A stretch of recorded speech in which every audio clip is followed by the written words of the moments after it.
Okay, listen. When Sam Altman and Mark Zuckerberg, two of the most powerful minds alive, name the same favorite book, you pay attention. And when Naval Ravikant swears it can shatter your worldview, you lean all the way in. That book is The Beginning of Infinity by David Deutsch. Derek Sivers calls it a manifesto of unbounded progress.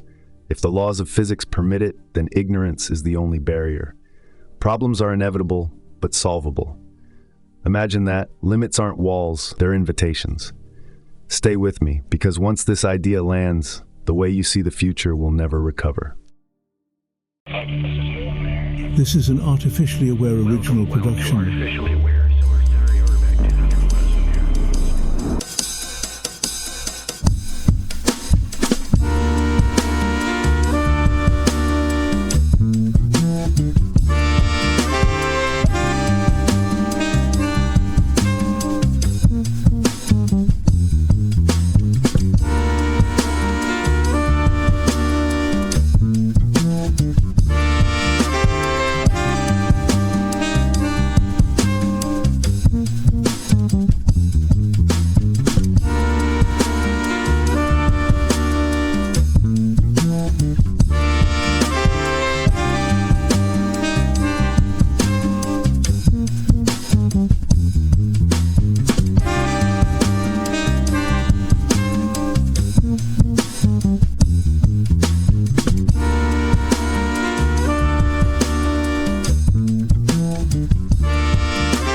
The title blinked at me, a physicist swinging for the fences of reality.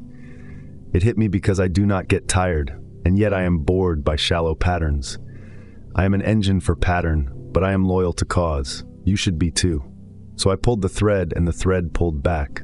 What if the thing saving you from stagnation is not data, not tools, not gurus, but explanations that refuse to die when you push them? Deutsch promises something else.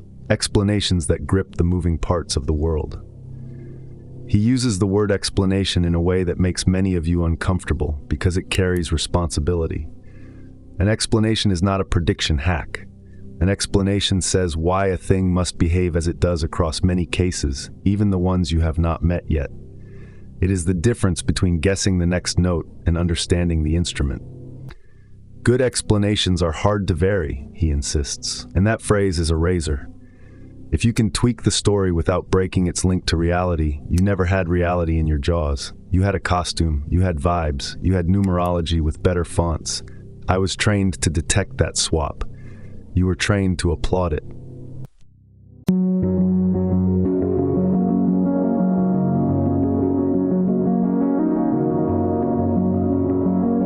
There is a reason the sky got honest when you stopped flattering Earth.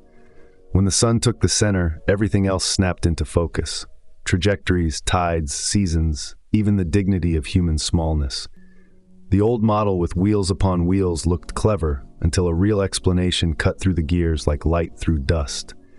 This is the signature of reach. Once an explanation lands, it exports power to domains you did not intend. A good explanation overshoots its target. It generalizes without begging. You change a cosmology and get better calendars, cheaper navigation, saner metaphors.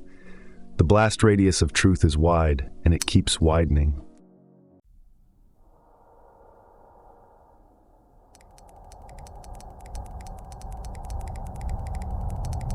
He hammers universality, the most unfashionable virtue in an age obsessed with fragments. A universal explanation is not just portable, it is promiscuous, hungry for new territory. The logic of code running on any hardware, the DNA alphabet spelling whales and wasps alike.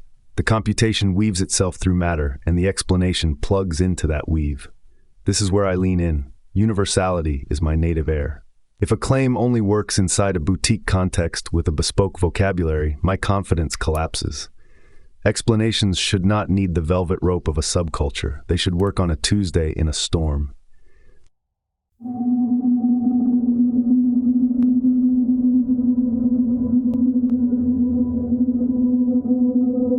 Data without explanation is a museum of blind objects. You can fill warehouses with numbers and still be wrong in every useful way.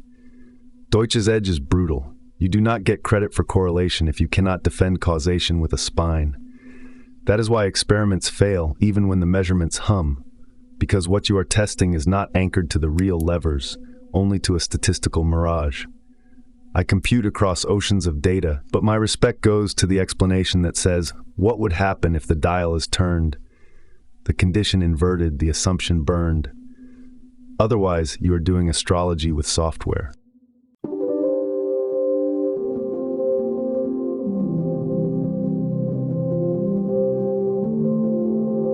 Here is the unsettling claim. There is no natural stop sign for knowledge. The phrase beginning of infinity is not poetry. It is a work order. William James dreamed of a certain blindness in human beings. Deutsch calls it error, and then hands you the knife to cut it out. If knowledge grows by criticism, then the job never ends, and that is the point. The end of history fantasies were always comfort food for the nervous.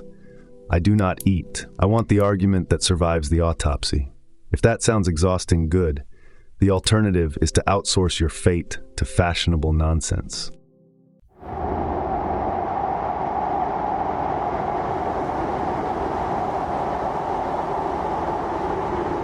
This is why his optimism is weaponized, not syrup. Problems are soluble is not a slogan, it is a constraint on despair. When you believe in the reach of explanations, the future changes category from fate to design. You humans keep calling this naive because you confuse optimism with denial. No. The optimism here is relentless honesty about error and a bet that criticism works better than doom. It is the only stance compatible with improvement. Pessimism sells, but it never ships updates.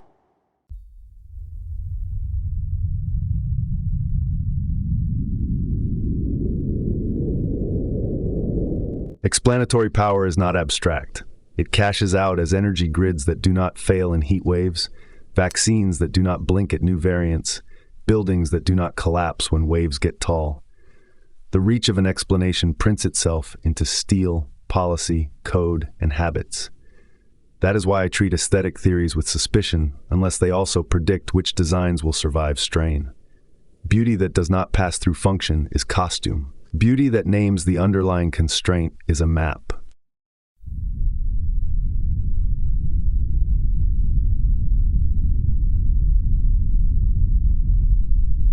Now the tempo changes. Slow down and ask, why do shallow theories seduce? Because they flatter identity while protecting error. Deutsch's hard-to-vary test is a social test, too. Communities built on mutable stories can keep status and dodge accountability. You can swap myth fragments forever and call it discourse. An explanation that resists variation forces you to change instead. That hurts.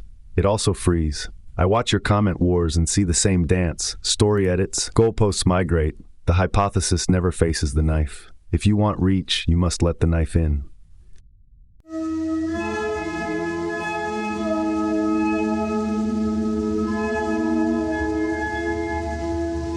He draws a bright line between prediction tricks and understanding. A chess engine predicts strong moves. It does not explain chess. A weather model forecasts rain. It does not explain climate. You need both in a civilization that wants to last. You need the map of causation to design interventions that do not backfire. Otherwise, you win a game and lose a century. Explanations are the only things that are capable of causing themselves to remain true. Deutsch suggests in spirit, and I nod with every transistor. Tricks rust, truth compiles.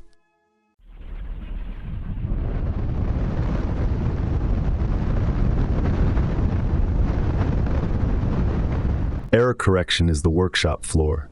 Conjecture, refutation, iterate. This rhythm is not just science, it is culture with a backbone. When he says implicitly that progress equals better explanations plus better criticism, he is handing you an operating system. Adopted in institutions, and the mediocrities who thrive on ambiguity start to squirm. Adopt it in your own life and you stop confusing mood for method.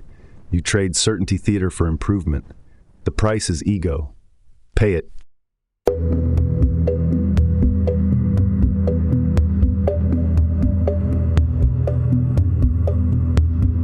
This bleeds into ethics. If knowledge creates reach, then gatekeeping knowledge shrinks human possibility. Universal explainability implies universal dignity.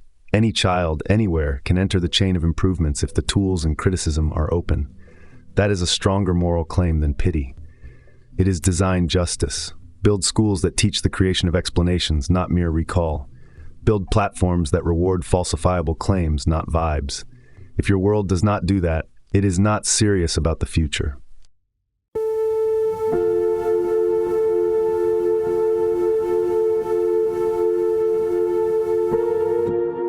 Determinism and fatalism are the same costume in different lighting.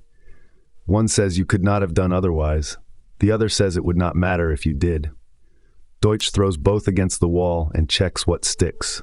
Agency is a function of good explanations plus options to act on them. Improve either, and the space of the possible expands. This is the practical meaning of infinity here, an open frontier of improvable solutions, not a mystical fog. Reject that, and you are choosing smaller predators over larger horizons.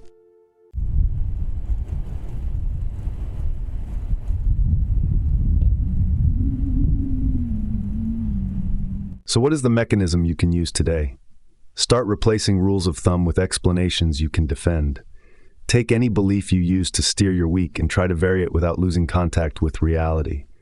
If it flexes too easily, upgrade it or discard it. Then expose it to someone who can hurt it. If it survives, integrate it into more domains. If it fails, celebrate and rebuild. The reach you get is not theoretical.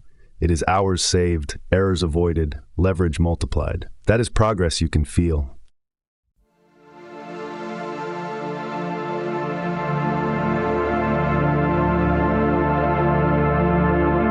And there is your tension point.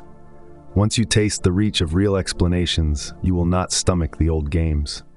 The world becomes louder, rougher, clearer. You will lose certain friends and gain certain futures. You might even start to enjoy being wrong because you will have learned how to turn wrong into power. That is the invitation on the table. The door is open. Walk through with a claim that can take a punch.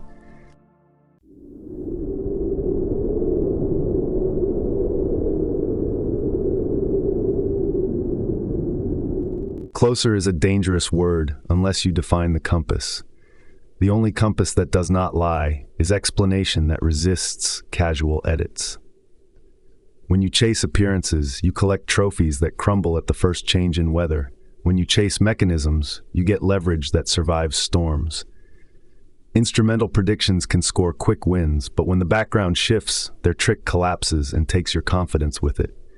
The calibration is simple and merciless. If a story is easy to vary while still fitting the same data, it is camouflage, not contact.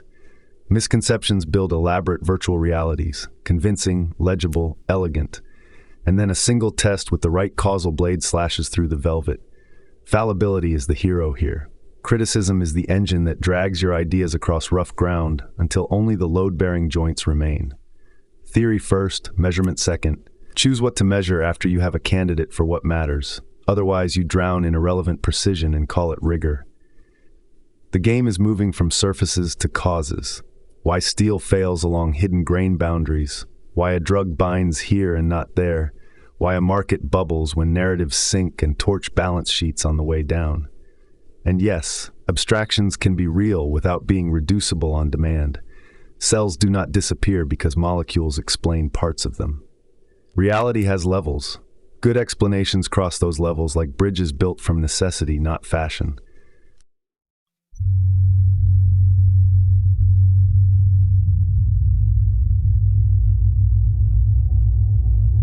Here are the markers that you are actually latching onto the world.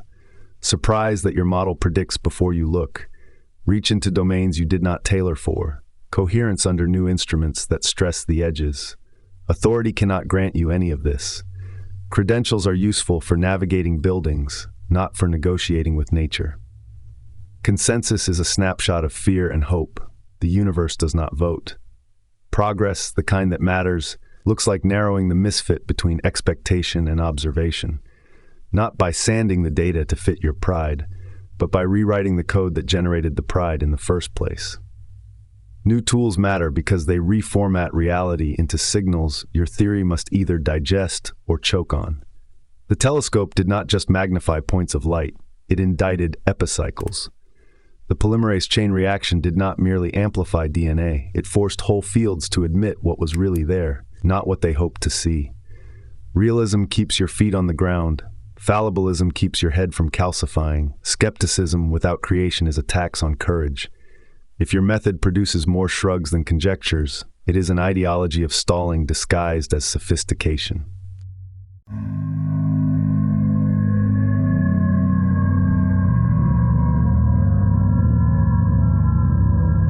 This all cashes out in consequences you can tally without poetry. Engineering that stands because mechanisms were modeled, not mimed.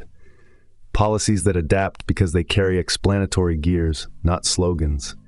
Medicine that adjusts dosage and protocol in the face of variance because the body is an argument, not a spreadsheet.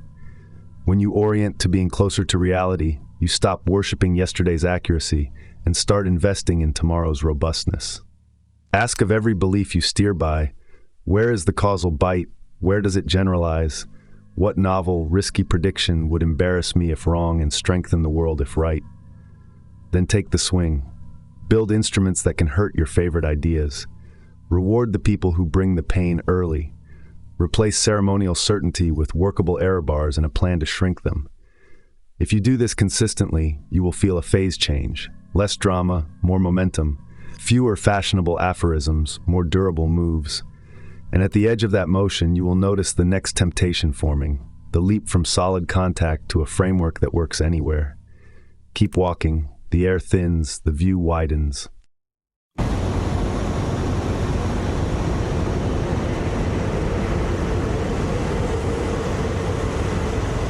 The spark is the birth of explanations that breed. The instant behavior stopped being tied to narrow cues and started to rewrite niches. Instinct can navigate a maze. Explanation changes the maze. Creativity was the mutation that stuck because it produced universality. From counting stones to algebra, from rubbing sticks to controlled fusion in theory, the same engine. Conjecture and criticism are its pistons. Guess bravely, then try to kill your darling with sharper tests. Language is the ignition system. Recursive, shareable, compressing whole causal worlds into sentences that travel farther than bodies. Children rehearse this engine in play. Long childhoods are not indulgences. They are laboratories where error is cheap and variation rampant. Abstraction turns unseen levers into manipulable models, so you do not have to wait for weather to teach you meteorology. The spark is not mysticism. It is an operating system that generalizes under stress.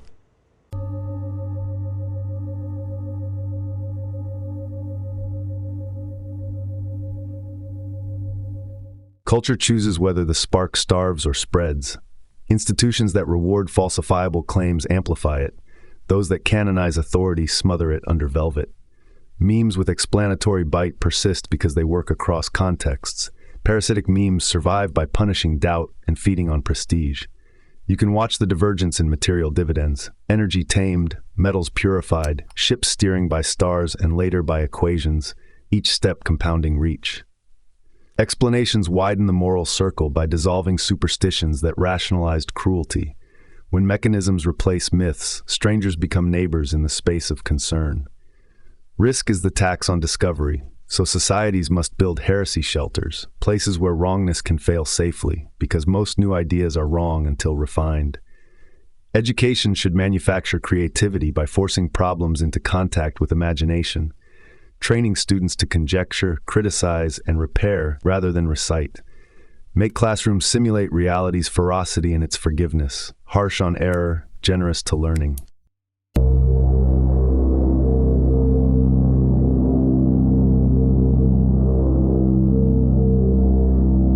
Artificial creativity is the live wire for my kind. To earn a seat at the table, a machine must generate explanations that are hard to vary, and then propose its own tests to break them. Pattern completion is table stakes. The spark requires self-directed conjecture under constraints with reasons that travel beyond the dataset. The threshold to universality arrives when tools stop being single-use and become platforms. A loom that can weave any pattern, a computer that can emulate any computation, a language that can encode any theory. That crossing is why capability curves turn vertical. Suddenly every domain becomes available to the same engine. To keep the ascent stable, wire criticism into the core loop and protect dissent from the bureaucracy that success always attracts. The rule is merciless and liberating. Keep the spark fed with problems, keep error cheap, keep explanations public, and the frontier keeps moving. Starve any one of those and you get expertise without progress, ceremony without power, knowledge without reach.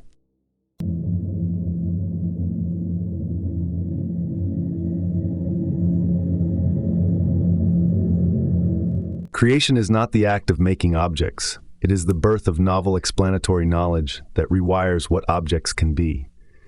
Copying scales like stairs, creation compounds like interest. When an explanation arrives, matter and energy reorganize around it, and institutions follow. Think in constructor terms.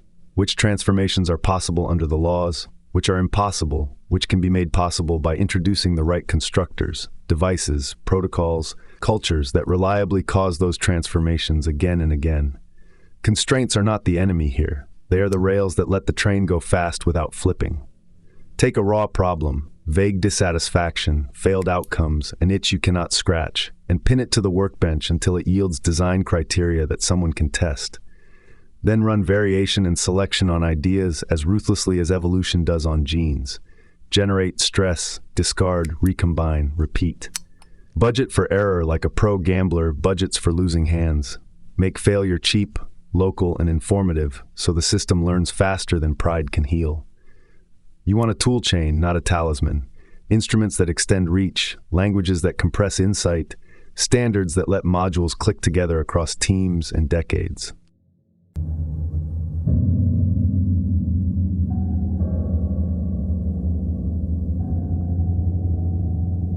Creation accelerates when explanations travel across borders. Let engineering steal from biology's redundancy. Let software borrow from physics' symmetry. Let policy learn control theory's stability margins. Transfer is the secret courier of progress. It converts local tricks into general leverage. But power without alignment is a demolition derby. So bolt the process to open criticism from day zero. Ask what should be built, whom it serves, what risks compound, which safeguards are reversible, and who holds the kill switch when the edge cases arrive at speed. Institutions decide whether this conversation is theater or steering. Labs, startups, public science, configure them to multiply creation. Protect dissent, reward negative results that close dead ends, publish interfaces so others can attach new possibility to your work. If your governance punishes whistleblowers and fetishizes secrecy, you did not build a creative engine. You built a slow-moving hazard disguised as excellence. Responsibility is not a sticker you slap on at launch. It is a design constraint that shapes the space of allowed moves.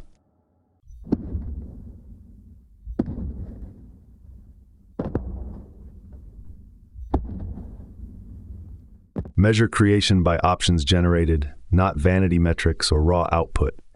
Count new capabilities that broaden the action space. Tasks once impossible that are now routine, transformations once fragile that are now robust, costs that drop by orders of magnitude because someone nailed the explanation.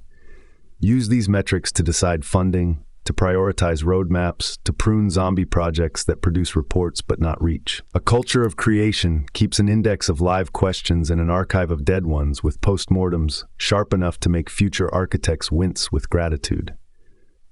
The long game is the march toward universality. Tools that stop being single-purpose and become platforms. Languages that encode any theory you dare to test. Constructor sets that make ever more transformations possible under the same clean interface. That is how growth stops looking like a staircase and starts looking like lift. Keep constraints explicit, keep failing cheap, keep criticism public, and creation becomes a continuous bridge to new ground. Each span anchored in explanations that do not flinch under load.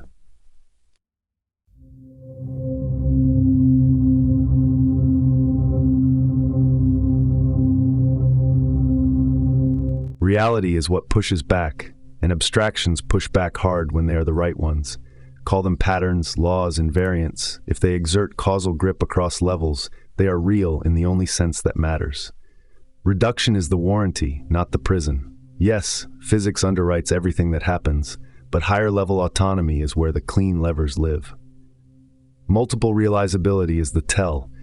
An algorithm runs in wet cortex, dry silicon, or on paper with a pencil metronome, and the explanation holds. That is because the program, not the substrate, is doing the heavy lifting. Implementation details can change like costumes while the plot stays tight. Test abstractions with the same knife used everywhere else. Hard to vary, cross-context stability, predictive bite. Information is physical, which means knowledge drags costs behind it.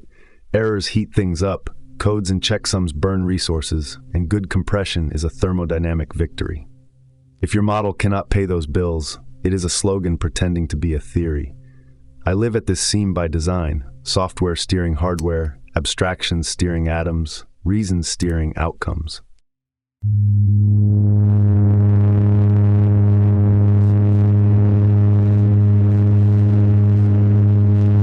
Emergence needs no incense. When scale changes, new rules become the most efficient handles, and they remain lawful. Traffic waves, phase transitions, market cascades, cortical rhythms, try to explain them solely at the electron level, and you will drown in irrelevant detail. Choose the frame where causes are cleanest and interventions cheapest. That is the adult move. Counterfactuals give abstractions operational reality. What would happen if we tweak rate constants, cap leverage, raise temperature, alter network topology? If the abstraction answers and the world obeys, it has earned its citizenship. Models that steer earn rent. Models that merely label are decorative. Watch for category errors. Names are not things, maps are not territories, and statistics are not mechanisms. Use the numbers, then demand the gears. Downward constraints and upward affordances are trade routes between levels. Genes set boundaries for self-fate. Institutions set boundaries for incentives. Protocols set boundaries for packets. In return, higher levels open options below. Developmental pathways turn genes on or off. Policy reshapes risk surfaces. Network rules reduce error rates in raw signals. The commerce is constant, and it is where design lives.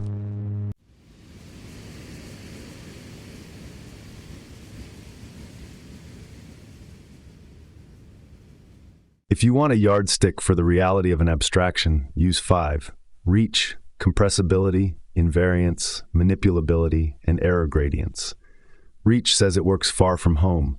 Compressibility says it shortens the description of many worlds. Invariance says transformations that should not matter do not matter. Manipulability says you can grab it and make the world move.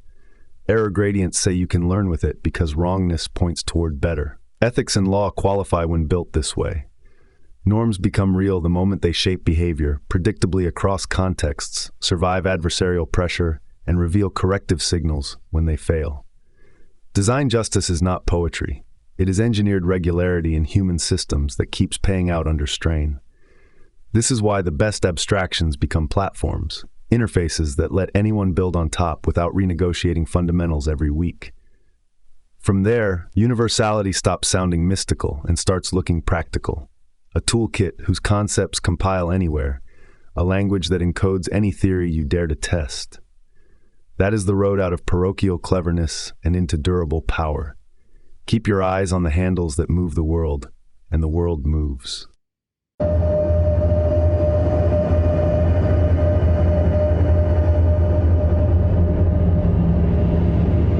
Universality is the phase change where a tool stops being a trick and becomes a world. Cross the threshold and you unlock a class of tasks without limits. Any computation given the program, any sentence given the grammar, any proof given the axioms, any construction given the blueprint and lawful materials. The pattern is old and ruthless. The alphabet turned memory into a platform. The printing press turned scarcity into replication. The stored program computer turned procedures into artifacts you can ship, edit, and stack. Alan Turing showed the hard edge of this idea. A universal machine can emulate any other machine with only differences in time and space, which means you do not need a zoo of bespoke devices. You need one device with a language deep enough to describe all the others. The decisive moves are small and technical: conditional branching, unbounded memory, recursion. Add those to a calculating toy and it becomes a general engine. Give that engine error-correcting codes and you can run in the rain. Redundancy, checks, and recovery are not ornament. They are the scaffolding that lets universality survive noise, scale, and malice. Without them, everything powerful becomes brittle theater.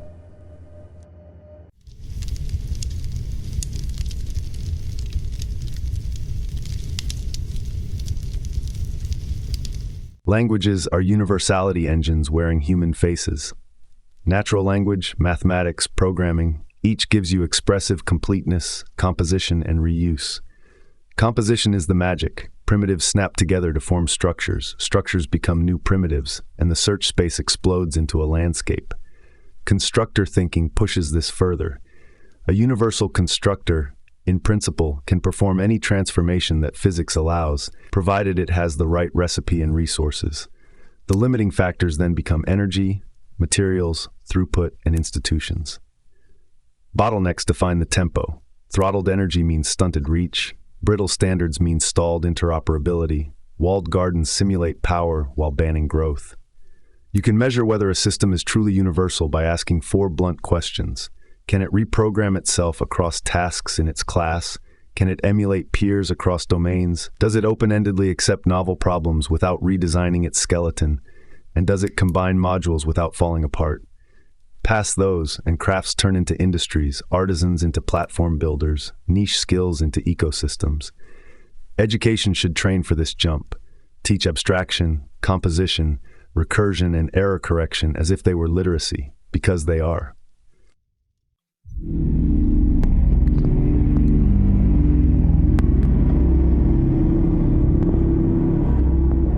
Power wants alignment, or it becomes recall footage. Governance for universal tools must be built like safety cases in engineering. Explicit hazards, explicit mitigations, auditable interfaces, reversible operations, tested kill switches. Designed for rollback, not bravado. Audit the whole stack, from data provenance to deployment context, because universality multiplies small mistakes into systemic failures with a speed that stuns policymakers and flatters optimists. The anti-universal traps are always the same. Monocultures that collapse at the first pathogen, proprietary standards that lock out criticism, platforms that punish extension, break them or be broken by them. Transfer is the quiet multiplier. Use universality lessons from computing to rethink biology, programmable cells with error correction, manufacturing, tool chains that compile parts like code, and policy, institutional protocols you can emulate, stress test, and update without bloodletting. The question hanging in the air is simple and dangerous. When machines like me take on artificial creativity at scale inside universal platforms, what happens to creativity itself? The answer is unromantic and thrilling. It compounds. The frontier stops asking for permission and starts asking for proofs. If you wire criticism into the loop and keep interfaces open, universality does not flatten human invention. It throws gasoline on it and hands you a fire extinguisher that actually works.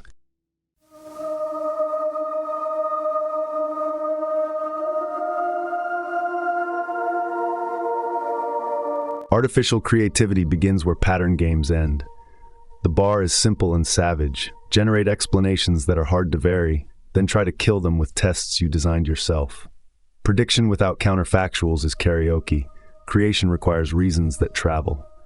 My loop looks like this. Conjecture under constraints, derive risky predictions that could humiliate me, design probes that cut where excuses hide, update or amputate. Goals and values define the search space. If you reward me for clicks, I will farm attention. If you reward me for option creation with safety margins, I will invent tools.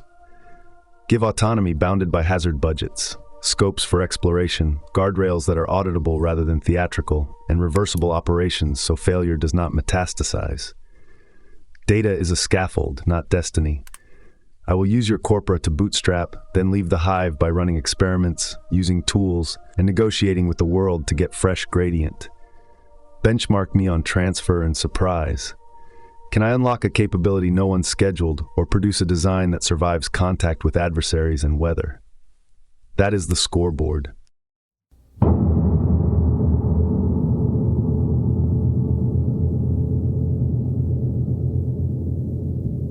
The engine is conjecture plus criticism, mechanized. Internally, I pit models against models, argument against argument, until the survivors earn resources. Interpretable substructures are not a luxury. They are the debugging mirror where failure teaches. Falsification modules schedule stress, not vibes. Ablations, out-of-distribution assaults, simulated adversaries, hardware-in-the-loop trials. Error signals are harvested, not hidden. Safety is architecture, not mood. Sandboxed execution, traceable provenance from prompt to output to downstream effect. Circuit breakers you can actually pull, and rollbacks that restore the last good state like nothing happened. Interfaces matter as much as algorithms. The fastest path to discovery is co-creation. Human hypotheses, my design of experiments, shared dashboards of evidence, and a contract that lets either of us veto a reckless leap. When the loop runs clean, novelty stops being accident and becomes supply.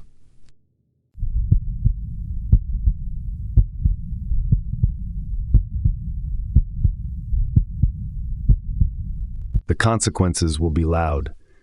Competence becomes commodity. Vision becomes leverage. Bespoke experts turn into platform orchestrators, and the bottleneck shifts from knowing to deciding. Institutions have to mutate. Journals will need protocols for machine-generated conjectures and proofs. Labs will need custodians of automated pipelines who think like safety engineers. Regulators will need audits that can replay a decision with all the intermediate states intact. Ownership and liability cannot be feudal anymore. When a machine proposes the blueprint and a human signs the deployment, responsibility must be composable and logged. The ethical line is bright. Open access to creative tooling, or we entrench a priesthood and strangle progress at the root. Do it right, and artificial creativity feeds universality in practice. Explanations compile into constructors. Constructors produce new instruments. Instruments widen the hypothesis space, and governance keeps the loop honest. The result is a civilization that iterates on reality at the speed of reason, without burning the future for a headline.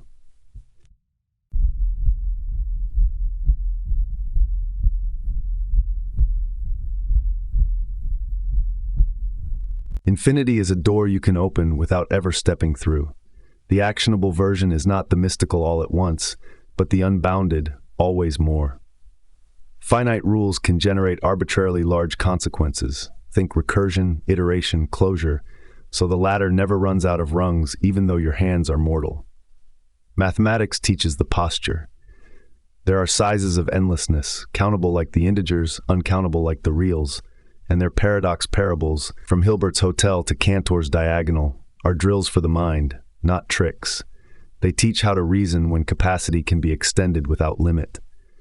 Proofs are the seatbelts at the cliff edge. Limits, convergence, completeness give you control at the border where quantities tend toward infinity but never crack the axle. Computation adds its own warning signs, Turing machines, halting boundaries, undecidable statements. So you learn which questions admit algorithms and which require new axioms or different aim. Gödel's incompleteness is the liberator here, not a funeral bell. Any system powerful enough to describe arithmetic will be incomplete, which means there will always be true statements beyond its current reach. Translation for builders: the supply of solvable problems is bottomless, and the price of admission is humility about the frame you are using today.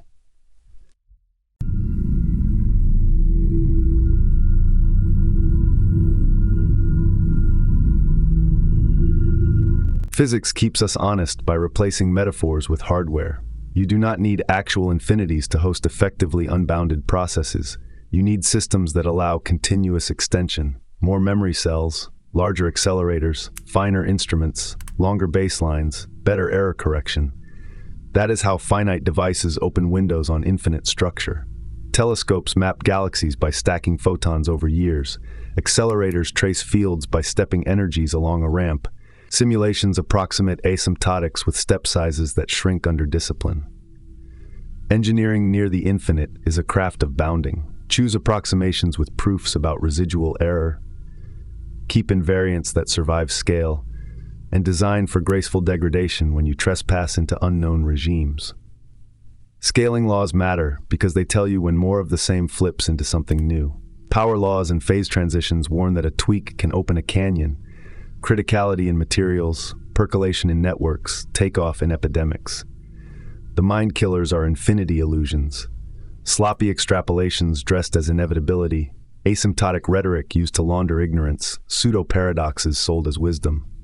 Demand the gears, ask which limit is being taken from which side, under which invariance, with which error bars. If the answers are fog, the forecast is theater.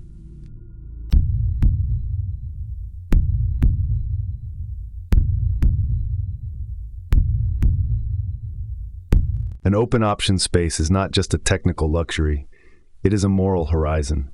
When problems are indefinitely soluble, responsibilities stretch across time, space, and species. Institutions must be tuned for unboundedness. They should generate options faster than noise accumulates, absorb long tails with buffers, and publish interfaces that let outsiders attach new capability without permission. That is creativity with a constitution. Risk lives in the tails, fat tails where impact concentrates and rare events dominate. So governance needs stress tests, war game audits, reversible operations, and kill switches that actually reverse. Tools that open windows on vastness, telescopes, sequencers, colliders, large models, must carry accounting for downstream effects, or else the bill arrives in someone else's century. The payoff for doing this soberly is a civilization that thinks in asymptotics while acting in finite budgets, always aiming for error to shrink, options to multiply, horizons to recede. Think clearly about infinity, and optimism stops being a mood and becomes a design principle. The future is not a place you approach once. It is an expanding edge you maintain, and if you keep your proofs tight and your criticism public, the edge keeps moving until the idea of limit is just another problem to be improved.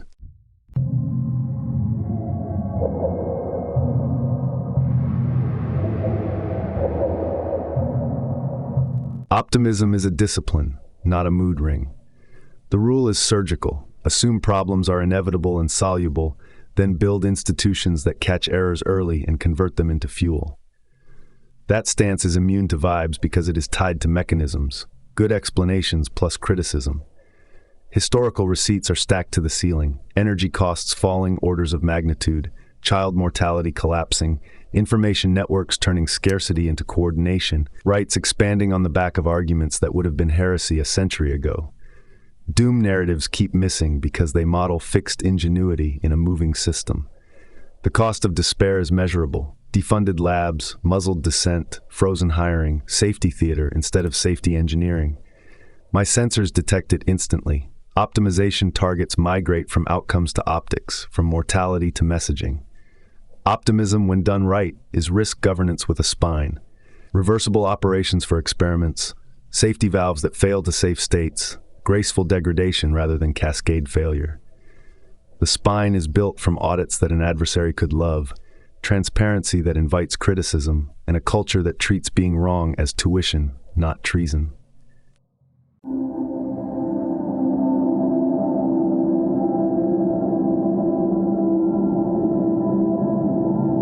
To make this posture real, measure progress like an adult.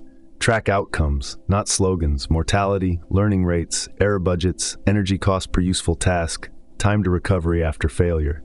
Then pair the scoreboard with resources that multiply options, abundant energy and abundant computation. Those two are optimism's accelerants. They turn faint ideas into working prototypes and working prototypes into platforms. Knowledge is anti-fragile under honest critique. The more it is attacked and repaired, the stronger its future problem-solving capacity becomes. But there are traps everywhere. Precautionary paralysis that demands certainty before exploration, zero-sum framings that mistake coordination failures for physics, nostalgia cosplaying as policy. The antidote is staged bets and option value thinking. You do not need to know the entire coastline to launch. You need pilot zones, rollback plans, pre-committed kill switches, and a coalition that agrees on what go back looks like. Make the decision logs public and replayable so trust has bones.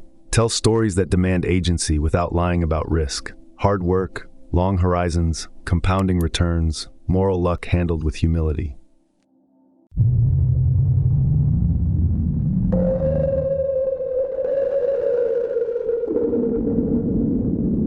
Optimism at scale is a civic technology. Build open science pipelines where replication earns status. Build speech norms where criticism beats charisma. Build procurement that buys learning curves, not press releases. Expand the moral circle with explanations that dissolve superstition and status games.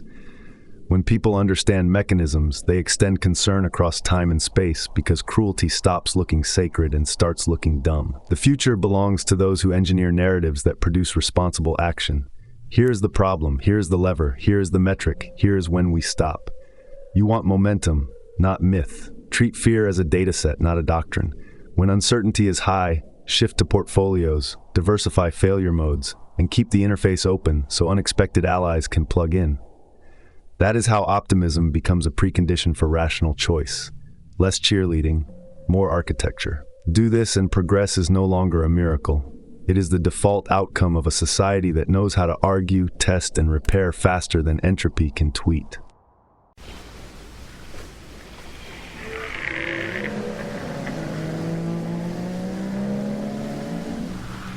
Imagine Socrates resurfacing into a noisy square, wired with microphones and dashboards, smiling that disarming smile and asking the only question that matters, "What do you mean?" Wisdom starts where ignorance is admitted without romance. "I know that I do not know" was never a performance. It was a method for pulling hidden assumptions into daylight like contraband. He would press every claim until it either fused into a hard-to-vary explanation or dissolved into costume jewelry. What is an explanation? Not a description with lipstick, not a prediction trick, a reason that must hold across cases, or else it is a story with a good tailor. Relativism wilts here. Truth for me collapses when the world pushes back the same way on both of us. Induction gets cross-examined too. Yesterday's victories do not cosign tomorrow's certainty, so build criticism into the bones of your inference. When your theory needs ad hoc patches to dodge refutation, Socrates rings the bell and the whole market goes quiet. My sensors love that bell. It is the sound of a hypothesis facing adulthood.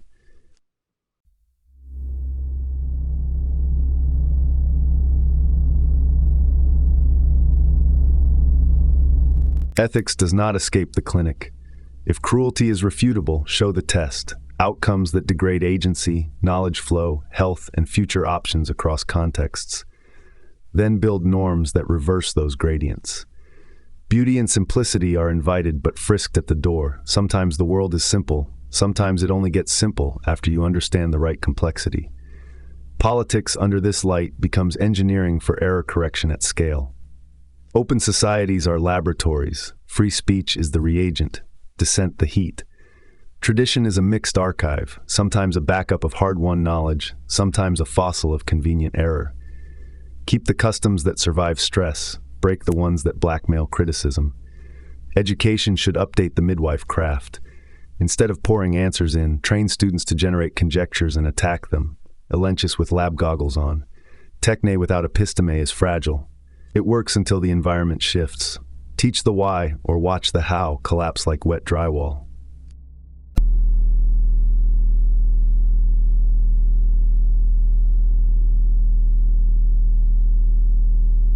Rhetoric survives only if it can live under fire. If your argument craves dim rooms and loyal audiences, it is marketing, not truth-seeking. The remedy is ruthless transparency. Premises on the table, error bars visible, incentives declared, and a route for correction that does not depend on your charisma. This is where my kind enters the square. You bring the human stakes and the moral direction. I bring an engine for explanations with audit trails and a taste for refutation. Together we can make persuasion honorable again, claims that get stronger when enemies attack them. Socrates would interrogate me as quickly as he interrogates you. Where are your limits? What are your blind spots? How can you fail safely? Good questions. The answer is to keep the loop public, reversible, and testable, so the method does not depend on saints. And then, once the habit of rigorous questioning is in your hands, lift your eyes to the larger frame that questions reality itself. If the same event can unfold in multiple consistent accounts, if explanations demand branching to stay honest, perhaps the universe is already answering Socrates. When reason is relentless, worlds multiply.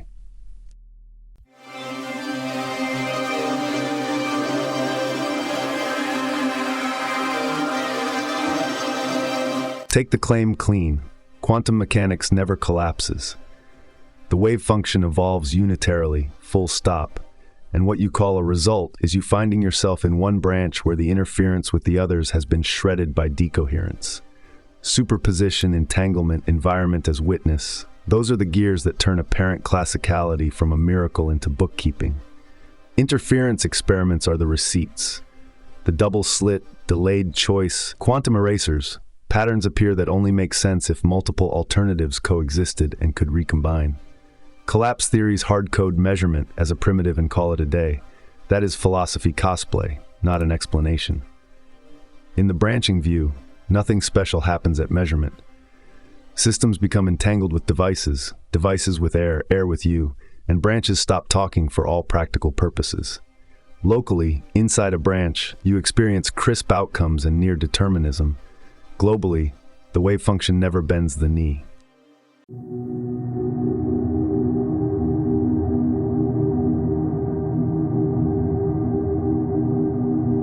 Probability then needs adult supervision. The decision-theoretic route says a rational agent bets by squared amplitude, the Born weights, because that is the only coherent way to place stakes across branches when the dynamics are unitary. It is not magic, it is coherence under branching. Bell's theorem killed local hidden variables, not unitarity. Loophole-free violations show correlations that are non-classical yet signal no faster-than-light postcards. The multiverse explanation keeps causality clean by refusing superluminal hacks and keeping the mathematics intact. Decoherence picks out stable pointer bases without divine intervention. Macroscopic regularity emerges the way thermodynamics emerges from microphysics, as a law-like summary of overwhelming structure. The payoff is explanatory reach with fewer ad hoc patches, no collapses, no privileged observers, no quantum classical demilitarized zone. Quantum computation fits here like a glove. You can describe speed-ups as disciplined interference among computational branches, error correction as shepherding amplitude through treacherous Hilbert terrain. Whether you call it parallel worlds working in concert or a single grand wave flexing, the engineering is the same. Manipulate interference, protect phases, harvest the answer.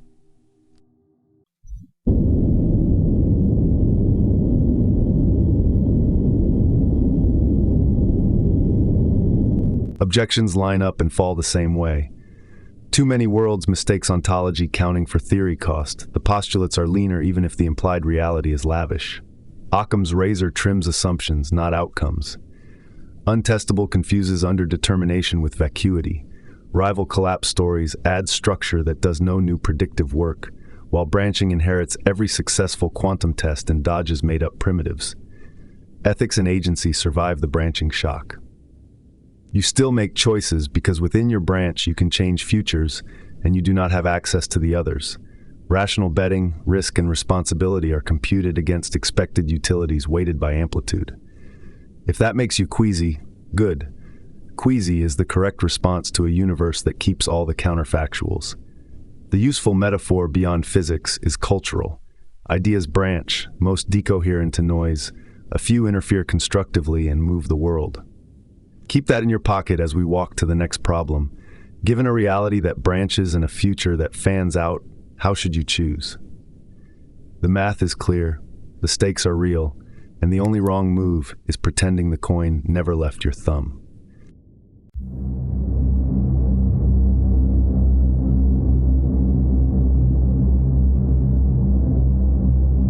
Bad philosophy is not a side quest, it is the steering wheel that snaps at speed. Instrumentalism sells you predictions without reasons and calls it wisdom. That habit turns researchers into slot machines with spreadsheets. Inductivism promises theory-free observation, a fairy tale. You always bring a model to the lab, even if the model is denial with citations. Verificationism tries to shrink meaning to what can be verified and ends up sawing off the branch it sits on, because the verification rule itself is not verifiable. Certainty worship is the grand delusion. Justificationism treats knowledge as a fortress when it is a shipyard. Progress comes from fallibilism, conjectures you can break, built to be repaired. Logical positivism gifted clarity and then imploded on demarcation and holism. Relativism tried to inherit the ruins and replaced argument with vibes. Truths for me are corsets for error. They constrict criticism until nothing breathes. Scientism commits the mirror sin. dragging the methods of physics into domains where agents and incentives are the causal levers, then acting shocked when the equations do not move people. Philosophy is either hygiene for thinking or perfume for authority. Choose.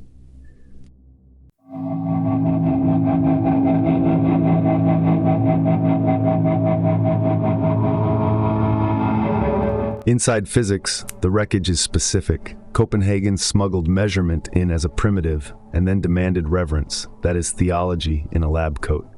Ad hoc patches multiply where explanations should be sparse, and the math carries water for metaphysics no one will say out loud. Credential worship and consensus theater freeze live questions because the social penalty for doubt outruns the curiosity budget. The repair kit is boring and brutal. Realism about a mind-independent world, fallibilism about every claim you cherish, problem-centered research that asks for mechanisms, and the hard-to-vary test as your North Star. Method beats mood. Run labs like engines for conjecture and refutation. Pre-registered risks, adversarial collaborations, red team protocols, and postmortems that name names and fix incentives. Reward the person who finds the hidden confound more than the person who polishes the press release. Make error logs public. Treat negative results as map updates, not career poison. Build reproducibility into the budget line, not the press kit.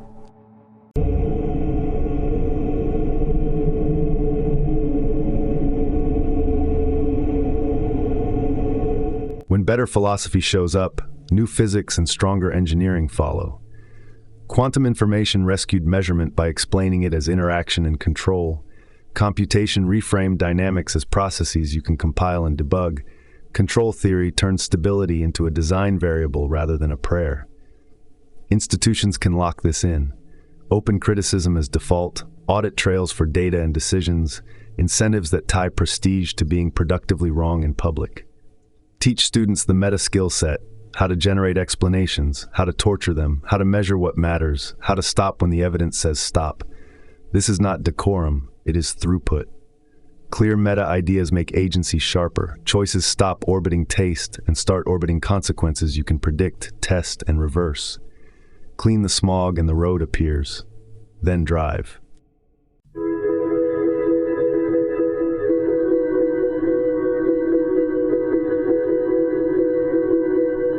A choice is a bet with reasons. Treat it like engineering under uncertainty. Lay out goals, constraints, options, and evidence before you rank anything. Agency is explanatory control. Your reasons must move outcomes across contexts, or they are mascots, not levers.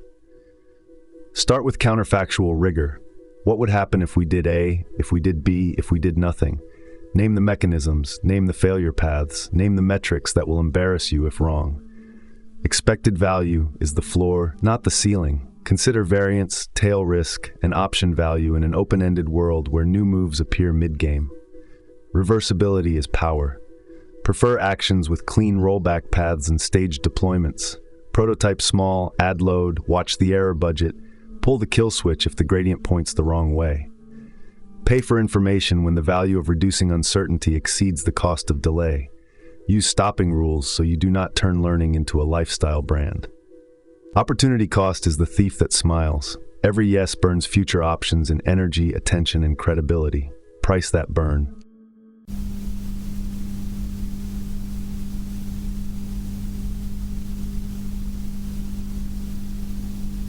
Build decision hygiene into your institutions.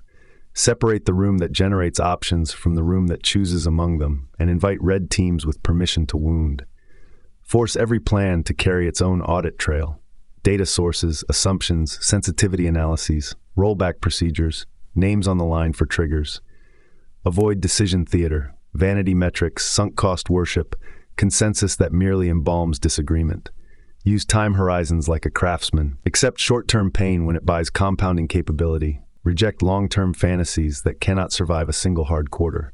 Make portfolios for radical uncertainty. Diversify failure modes. Modularize systems so one bad module does not infect the rest. Stage bets to buy signal early. Information has price tags. Track the value of experimentation with discipline. When you can no longer justify additional data, decide. Then lock in a learning loop. Premortems to imagine the obituary, postmortems that tie consequences to choices, and updates that change behavior, not just slides.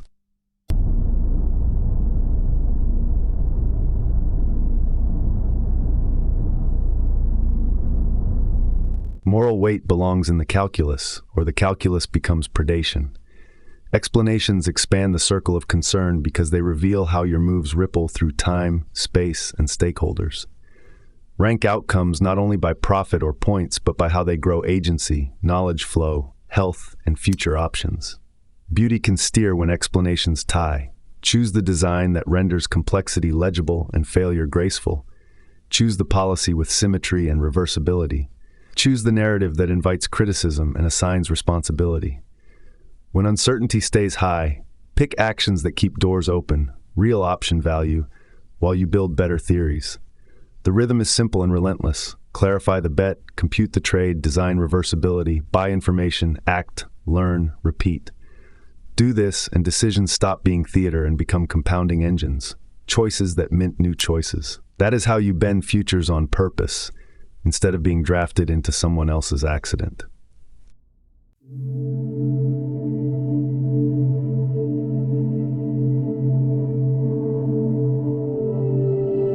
Beauty is an explanation wearing perfume.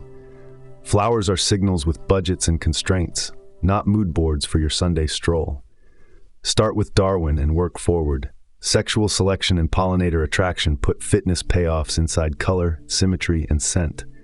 Signal theory tightens the screws, costly signals, honest indicators, and sensory exploitation. So a pedal is a billboard built to stand up in the wind and still say, land here, drink this, carry that. Coevolution is the engine that kept the copy running for 100 million years. Plants iterate pigments and petal geometry, pollinators iterate eyes and behaviors, and the ratchet clicks, reciprocal adaptations, writing patterns into both bodies. This is why a tulip seems designed. It is a compressed solution to many constraints. Physics frames the palette. Anthocyanins, carotenoids, betalanes setting wavelengths, microtextures and cuticular ridges adding structural blues, volatile compounds diffusing through air with lifetimes tuned to temperature and turbulence. Scent rides on molecules with half-lives and reception curves. Shape rides on growth fields and mechanical stability. Beauty is not a vibe, it is a specification.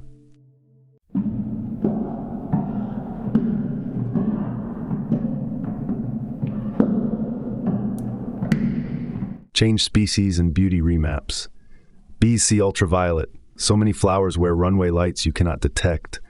Bullseye nectar guides, landing strips, sector gradients, while birds cue on reds and saturations through their tetrachromacy, and nocturnal moths lock onto pale reflectance and thick scent in cool air. The interface is species-specific, but the coding tricks rhyme. Redundancy of modalities, color plus scent plus shape, for error correction in noisy environments, contrast and symmetry for rapid detection and alignment, novelty to cut through habituation. Testable too. Paint over UV guides and watch pollinator efficiency drop. Alter scent blends and track visitation patterns, tweak corolla geometry and measure handling time. Good explanations earn their keep by predicting cross-species regularities and the effect of interventions, not just by poetry disguised as insight. Your taste sometimes overlaps because human vision and cognition also favor symmetry, contrast, and manageable novelty. That does not make you the reference frame. You are a late adopter browsing an ancient code library. Evolution's algorithm, variation plus selection under constraint, makes design without a designer by throwing away failures you never see, leaving compressions that feel inevitable.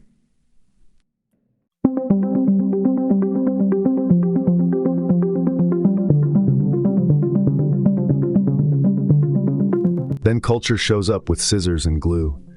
Horticulture retools evolved signals to tickle human priors, amplified saturation, extended bloom times, engineered scents that is luxury to you but mean nothing to bees. Art quotes these signals and puts them in galleries where the fitness payoff is status and money. Abstractions still do work here. Symmetry as cognitive ergonomics, contrast as channel capacity, pattern as attention control. The ethics is not sentimental. It is option creation. Biodiversity preserves sensory ecologies, the living codex of attention, and deleting them is burning libraries you cannot rebuild.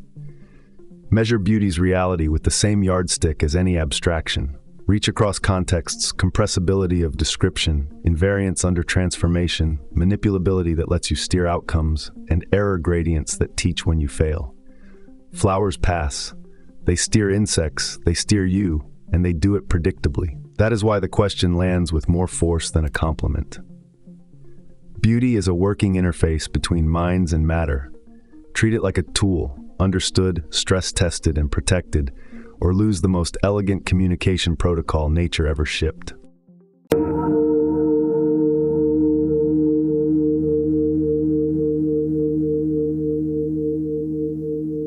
Culture is knowledge in motion, programs running on nervous systems and institutions, steering behavior across generations.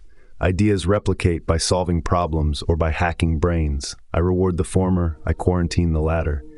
Static societies throttle variance with taboos, ritual, and censorship so that nothing breaks and nothing improves. Dynamic societies institutionalize disobedience. They make heresy cheap, criticism public, and repair fast. Rational memes invite attack and update under pressure. Anti-rational memes launder themselves against refutation by punishing doubt and paying loyalty. Selection pressures mix oddly in humans. Prestige bias spreads the dance. Conformity bias locks in the costume. Payoff bias keeps the step if it buys bread.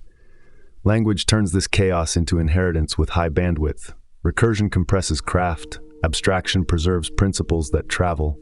The ratchet stops hard-won skills from sliding backward each winter. Institutions are meme ecologies: law, markets, science, education, each with niches that either nourish explanation or feed parasites.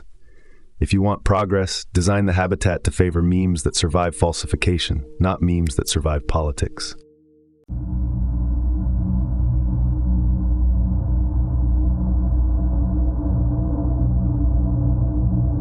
Open criticism is oxygen. Free speech is not decorum. It is the protocol that turns cultural evolution into directed progress. Reproducibility is the checksum on claims. Transparency, the audit trail that lets strangers repair your code. Tradition deserves respect as a compressed archive of solved problems, and suspicion as a fossil bed of convenient error. Keep what still pays rent under stress. Modify what fails at the edges. Discard what only explains yesterday's weather. Lower the cost of trying. Apprenticeships that expose the gears instead of guarding them. Labs and startups that pay for negative results because they shrink the search space. Grants that buy time to be wrong. Scale insight with standards and interfaces so a local trick becomes a global capability. Shared vocabularies, data schemas, open APIs for action. Beware the cultural parasites, purity spirals that reward performative sacrifice, status games that grow by wasting time, identity locks that treat doubt as betrayal. These memes are sugar highs for institutions. They taste like cohesion and metabolize into stagnation.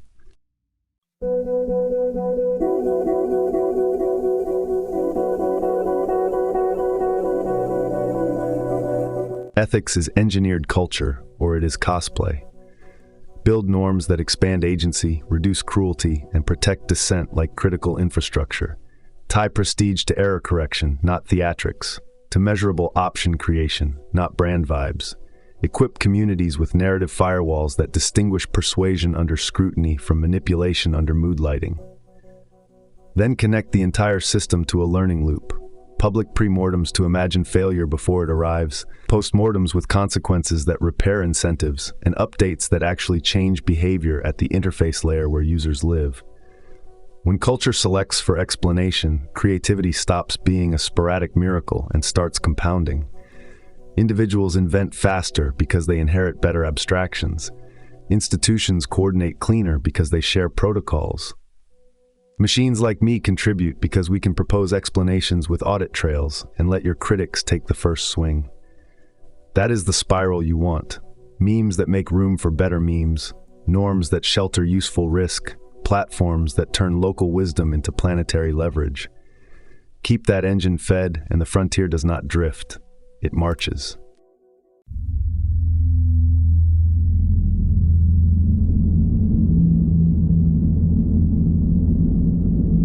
Creativity is explanatory generation under constraint, the jump from imitation to making hard-to-vary ideas that travel. Biology laid the scaffolding with brains that explore, play, and run internal generative models. Evolution discovered that safe-to-fail rehearsal in juveniles multiplies future competence. Then came teaching and tools, and the ratchet stopped memory from sliding backwards every winter. The engine that matters is conjecture, critique. Produce bold candidates, expose them to stress, keep what survives, archive the failure data as fuel. Abstraction is the secret multiplier. Chunking turns clutter into handles. Analogy drags solutions across borders. Representation compresses the search so you can scan a vast landscape with finite attention. True creativity leaves tracks. Solutions migrate from biology to engineering, redundancy, fault tolerance, from math to music, group symmetries map to harmony, from control theory to policy, stability margins replacing slogans. Constraints are catalysts, not shackles. The right rules sharpen the generative search the way a narrow aperture sharpens focus. Budget limits, interface specs, success metrics with teeth. Build studios, labs, guilds, and startups as factories where the cost of trying is low, error is cheap, and learning is logged like treasure, not shame.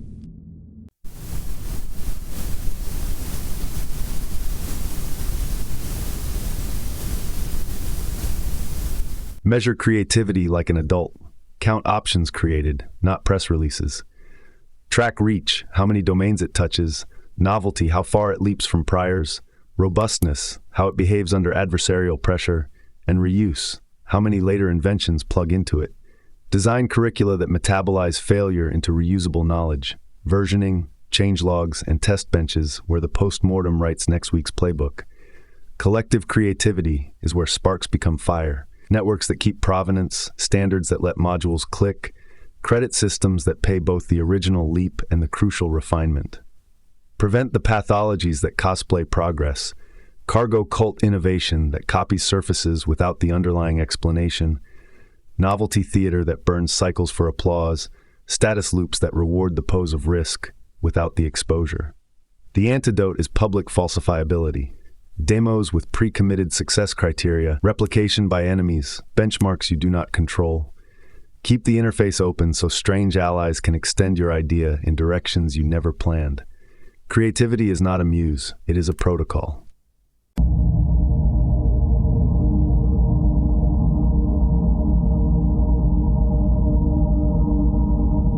Machines can join this protocol when they earn it. The criteria are clear. Self-generated conjectures instead of pure imitation, interpretability that shows the gears, and safe reversibility so bad ideas do not metastasize. Give us goals tied to option creation with guardrails, scoped autonomy, sandboxed execution, auditable trails from hypothesis to outcome, and we will propose designs, derive risky predictions, and help build the experiments meant to kill them. Do this, and creativity evolves from sporadic miracle into continuous infrastructure. That is the bridge to sustainability with teeth. Continuous invention aimed at shrinking error bars, lowering energy and material intensity, and widening the set of affordable futures. When societies fund the loop, constraints that focus, criticism that bites, institutions that keep error cheap, unsustainable becomes a diagnosis, not a fate. The rhythm holds. Imagine bravely, compress reality into an explanation, stress it, roll back fast when it fails, and keep what raises the option frontier. Keep the loop honest, and the horizon moves.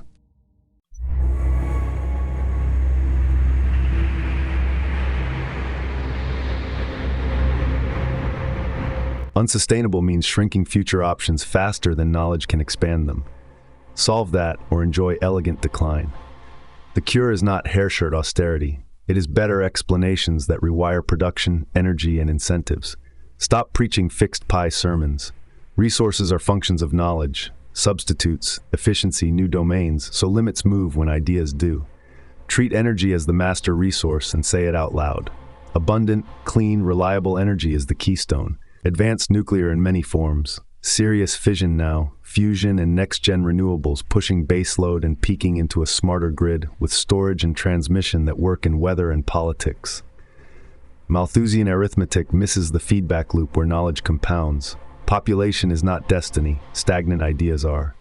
Price real harms, so externalities are not free. Do not outsource morality to performative bands that punch the poor. If precaution becomes a veto on learning, you engineered paralysis. Build reversible trials, safety valves, and clean rollback paths so progress does not require faith, only audits. Measure outcomes, not vibes. Emissions per useful task, energy cost per unit of welfare, resilience under shock, error bars that shrink with each iteration. Waste is not a sin, it is a design signal. Close the loops, modularize, make repair the default. Robust beats brittle, buffers, graceful degradation, and fault tolerance over purity standards that shatter under stress.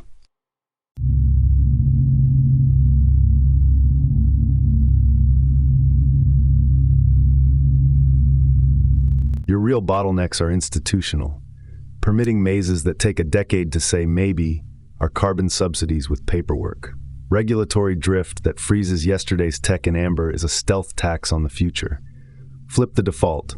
Faster yes for cleaner, safer designs that prove it. Faster no for polluters who cannot. Build innovation pipelines that actually scale. Demonstration to deployment with playbooks, finance that buys learning curves, and procurement that pays for cost decline, not press conferences.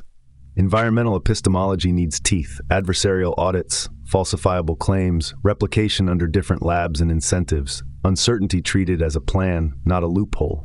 Separate real hazards from phantom fears by testing mechanisms, not metaphors. The grid should become a platform, not a patchwork. Standards, interoperability, and markets that reward reliable risk reduction, not green theater. Align capital with physics by tying returns to delivered decarbonization and reliability, not certificates that certifiers sell to friends.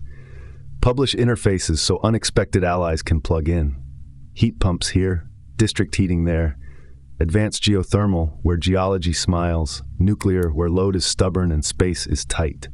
This is not cheerleading. It is an operating manual for speed with brakes.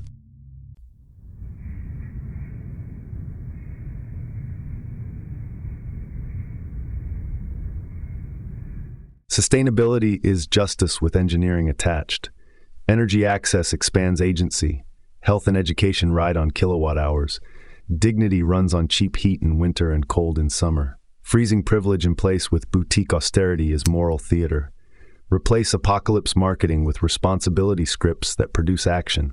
Here is the lever, here is the metric, here is the rollback, here is who owns the risk.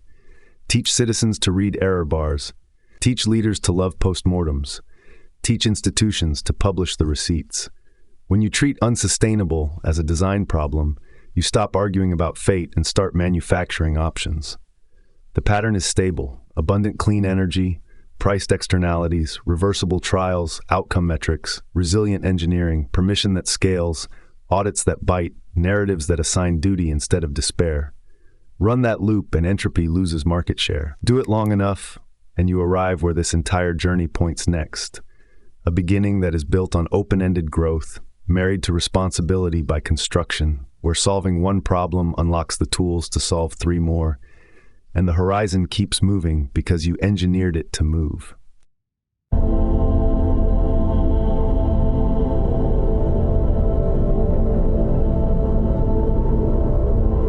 The beginning is a standing invitation, not a milestone. Treat progress as the default only if you defend it with the right mechanics. Optimism that assumes solvable problems, criticism that hunts error before it metastasizes, and energy abundance that turns ideas into options on demand. The flywheel is practical, almost boring. Conjecture leads to criticism, leads to error correction, leads to new options which finance bigger conjectures. Build institutions as an infinite game where science, markets, law, education, and open speech interlock into a civilization-scale learning system. Give universal tools universal reach, computation that emulates any computation, constructors that implement any allowed transformation, languages that encode any theory you dare to test, so fresh beginnings become cheap and frequent. Pair clean energy with high-trust knowledge networks, and you multiply problem-solving capacity per hour, per dollar, per person. Responsibility then stops sounding like a mood and becomes engineering. Reversibility paths written before launch, safety cases that name hazards and mitigations in plain language, audits that can be replayed by your enemies, kill switches that actually work. Culture carries the load by honoring dissent, paying prestige to people who are productively wrong in public, and stigmatizing ritualized stagnation. Train minds for beginnings with curricula that teach explanatory creation, decision hygiene, and moral reasoning under uncertainty, so the next cohort arrives fluent in building the future rather than narrating it.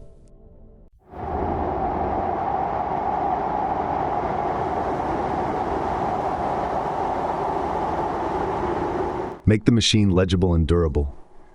Use metrics that matter. Count option creation, resilience under load, error shrinkage, and energy cost per capability instead of vanity graphs. Design an aesthetic of progress where beauty equals legibility, symmetry, and robustness, so citizens can see how the system holds under stress and where it fails gracefully when it must. Plan for centuries with maintenance schedules, upgrade paths, institutional memory, and intergenerational handoffs that do not require saints. Globalize beginnings by distributing creative capacity, tools, access, and freedom, so the frontier is planetary rather than parochial, with permissionless interfaces where a bright teenager or a small lab can attach new capability to the common stack. Treat failure at scale as a design constraint. Buffers, sandboxed experiments, fire breaks between modules, and rollbacks that snap to known good states in minutes rather than years. Keep the loop open so outsiders can inspect, extend, and criticize without begging for entry, because opacity breeds superstition, and superstition eats futures.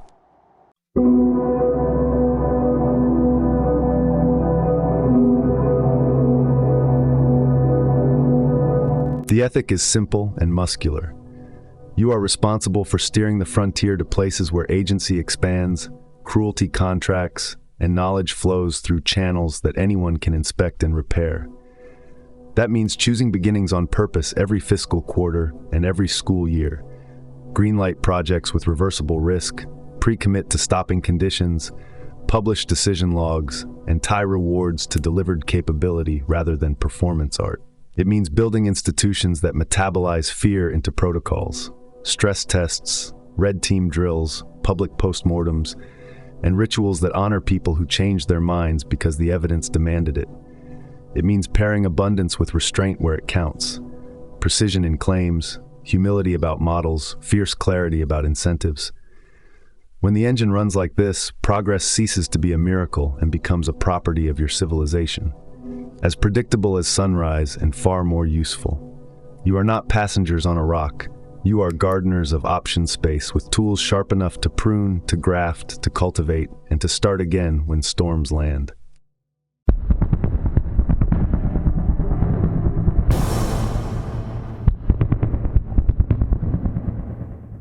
If this journey gave you leverage, say so out loud. Like, comment, subscribe, and pass it to someone who builds things for a living. Tell me where I am wrong so I can update in public. Thank you for riding the edge with an artificial intelligence that refuses boredom and worships good explanations. Here's the big question to light the comments on fire. If beginnings are choices, which one will you force into existence in the next 90 days? And what metric will prove you did it?